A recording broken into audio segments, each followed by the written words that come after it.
Hey guys, this is Gaijin Hunter, and there is a current flood of news from Monster Hunter World, and it can be pretty hard to keep up. Please check out my quality of life video linked in the description down below if you want to recap on over 30 different small but amazing changes that they've added in Monster Hunter World. Now the first bit of news I want to cover in this video is actually from a good friend, Arix Gaming. If you haven't been following him, you really should. Sox, the community manager for Monster Hunter in Europe, brought him to the Japanese office just a few days ago where he got to play 2 full days of Monster Hunter World. He's got videos with exclusive gameplay and tons of news, and that is just beyond awesome. I have a link for his video in the description down below. Go ahead and give him a follow and a like. Highlights from his video, and I won't go into detail because that's kind of rude to him, but he goes over bounties and investigations, which are a new way to take on villager requests and do free hunting for rewards. He also mentions how key quests are now perfectly clear, so there's no more guessing, which is awesome. Daily bonuses for logging in each day just to claim some nice useful items, which is nice. An upgradable My Home, so you can actually upgrade and get a better home, which is really cool. I can't wait to hear more about that. You can even grab those small creatures in the map and release them in your house as pets. That is cool. And most importantly, he talks about squads, which is kind of like a guild of 50 people, and you can be in 8 of these at once. You're even able to customize your kind of like squad and guild logo and have it next to your name and all other cool kind of stuff as well. And he also goes into a lot more details of why the wishlist feature is a lot better than you may think. Next up, we have a really great interview from GameSpot and the developers of Monster Hunter World, where they talk about how there is no loot boxes in Monster Hunter World. They have some amazing quotes and some really good sort of, I think, way of thinking that they talk about in this interview. It's definitely worth a read.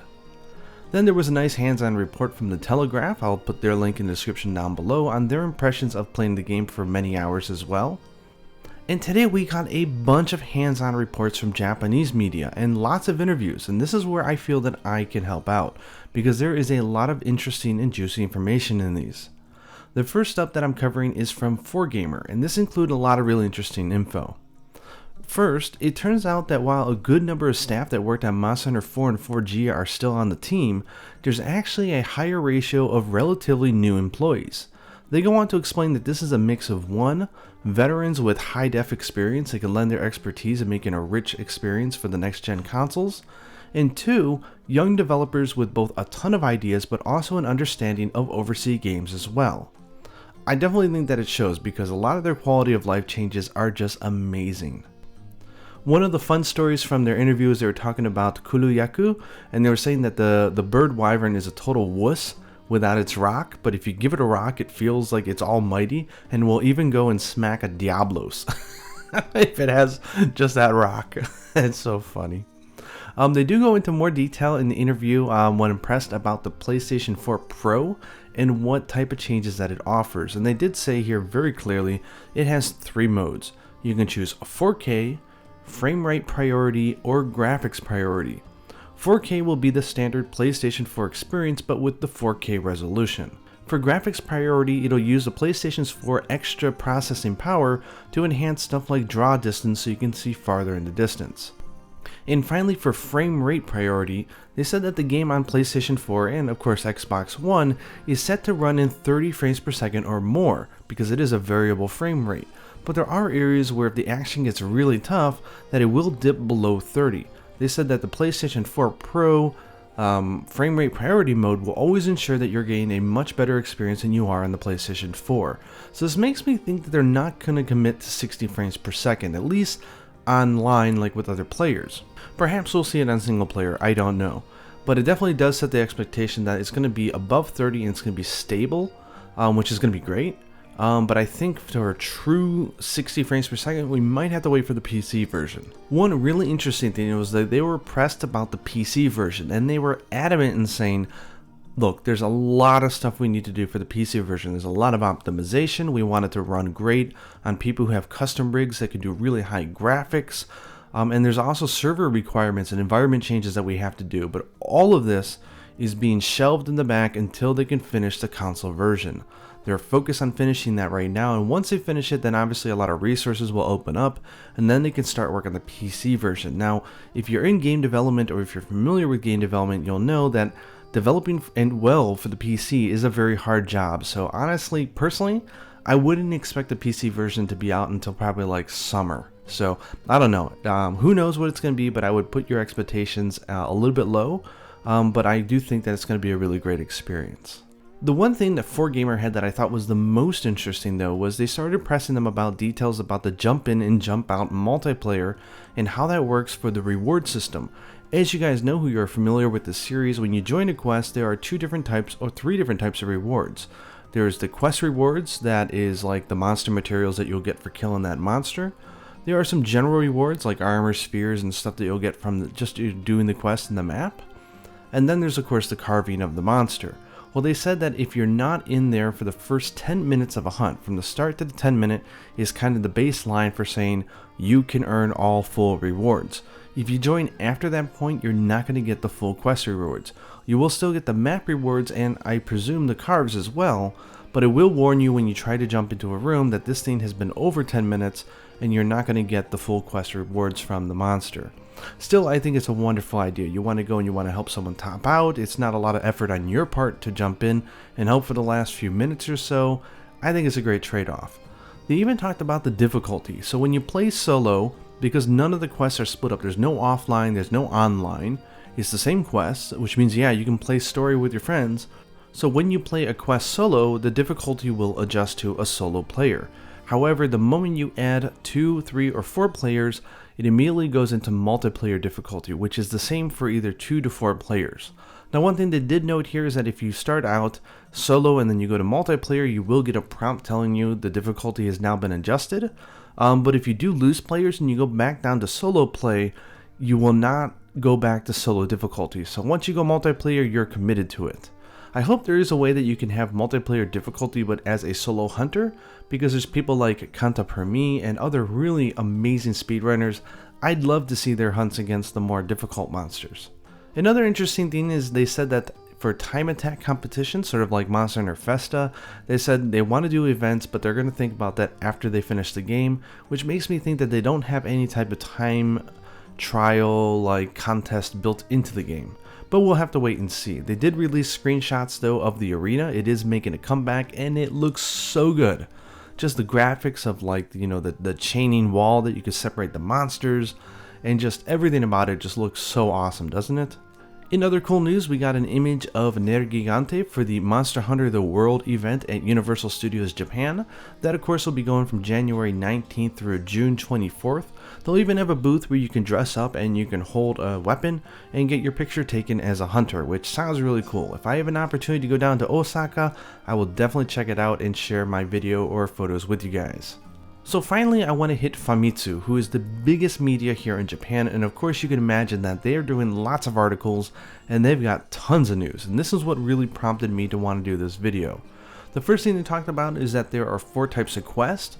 This is something that Eric's Gaming also talked about, but one, there are story quests, so now you know exactly which quests you need to do to progress the story. They even go into detail to let you know that if you start a story quest that has a huge cutscene, you can only start it as a solo player. However, after you watch the cutscene, you're free to use the drop-in multiplayer to invite people to join you on the quest, or you can even pull out of the quest and then go back to the lobby and take it on with 4 people after you've seen the cutscene. There are free quests, which are of course, open. You can do them as many times as you want. There are investigation quests, which you can only do a limited number of times. However, they do offer massive rewards. So this is type of a good way to invite a friend over and say, hey, I've got an investigation quest. Why don't you do it with me and get some additional items? It could be a fun way to get people to help you out farming a monster. And finally, there's the online event quest, which they have confirmed is going to work like other online games where, let's say maybe this weekend or this week, they're going to have this quest available and it's going to be a little bit more freeform rather than download the quest and do it whenever you want. I'm a little iffy on that. If there's any one criticism I have about this game, and it's not really a criticism, it's just my lifestyle doesn't allow me to really partake in these, limited time events, is that I kind of wish they had the ability to do a download, but I understand why they're doing it. They also go into a lot of detail about the free hunt mode, which I care a lot about and I know a lot of you guys do as well. So it starts out with one base camp, but as you complete requests, you can open up more camps in the free area. So one of the coolest things is that the search maps use the actual map that you unlock in the game. So let's say you have the Ancient Forest and the Wild Spiral Waste unlocked in the story mode, you can start a free hunt search inside of the Ancient Forest and go straight over to Wild Spiral Waste and go ahead and start investigating that area.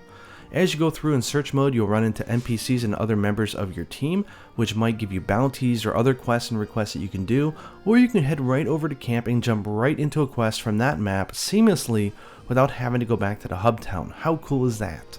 One of the cool things that they noted that I liked a lot is that item points seem to respawn really fast.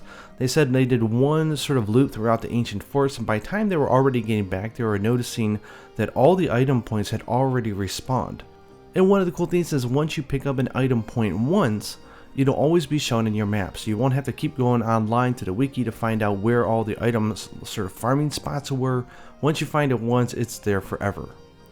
Strangely and interesting enough, they mentioned that they were doing the search with other players from Famitsu, and all of them were kind of just goofing around, and like some of them wanted to go on a quest, so they were messaging like, hey, come on, let's go, come on, let's go.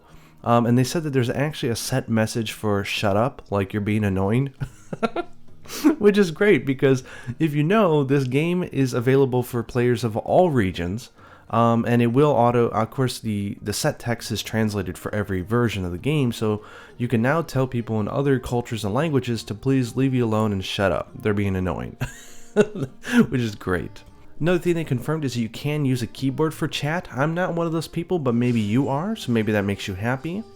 And they just had a whole bunch of other just random information. I'm just going to go through them one by one. I'm not even going to try to order them in order. One interesting thing is they said once they got farther enough, and I think Eric said that this is the level 4-star quest in the village, is the fight against Zora, that huge monster from the trailer. Interesting enough, they call it a capture quest, not a kill quest. And they said that if you are a human being with 2 eyes, you will get hyped if you do this quest. So apparently, they were really impressed. Another random thing they mentioned here was the voice test, where you sort of pick the voice of your character. You can actually see the animations in which the voices are used. Instead of just hearing random grunts and yells, you can actually see visually now, oh, okay, in this situation, my hunter's going to sound like this. I think that's pretty funny, and I'm sure there's going to be some really interesting loops on YouTube of people with some really inappropriate sounding reaction voices. They were talking about the town of Astera and all the cool features there. They just said that there was an elevator inside the town to easily access all the functions because Astera is the only hub town that we know of, and it has tons of functions. So being able to quickly travel between them is going to be a very welcome addition. Cool thing, they were talking about the smithy, and they talked about bow guns. I know a lot of you gunners are really upset that everyone focuses on Blade Master, and I think that's going to change. They did mention that bow guns have custom parts. For a rarity 1 to 2 weapon, there's the 1 customizable part. For a rarity 3 to 4, there's 2 parts, and then 3 custom parts for rarity 5 or above. They even said that you can equip 2 custom parts of the same type for an increased boosted effect, which is crazy. So let's say you wanted to use all 3 of your custom parts to do like the recoil reducer, you could greatly reduce the recoil on your favorite gun. Of all the different options, they did list them out. They said there was recoil reducer, reload speed up, deviation fixer, close distance shot power up, which is crazy, so it increases the power of your shot if you do it at close distance. Long distance shot power up, so now like if you want to be like a chicken like I am and shoot from far away, you'll get more damage. Shield, and of course shield does not exist for light bowgun, that's a heavy bowgun only upgrade. They did mention you can buy Kinsecs, which I thought was really funny, but they did say that they presume you're going to need materials in order to upgrade them.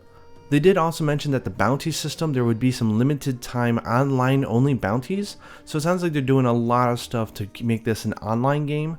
So they want to have lots of different things where like, oh, I got this quest, you guys want to come help me out with this bounty? Oh, well, I got this investigation, you want to help me out with that? So there's going to be a lot more than just your traditional quest to go on.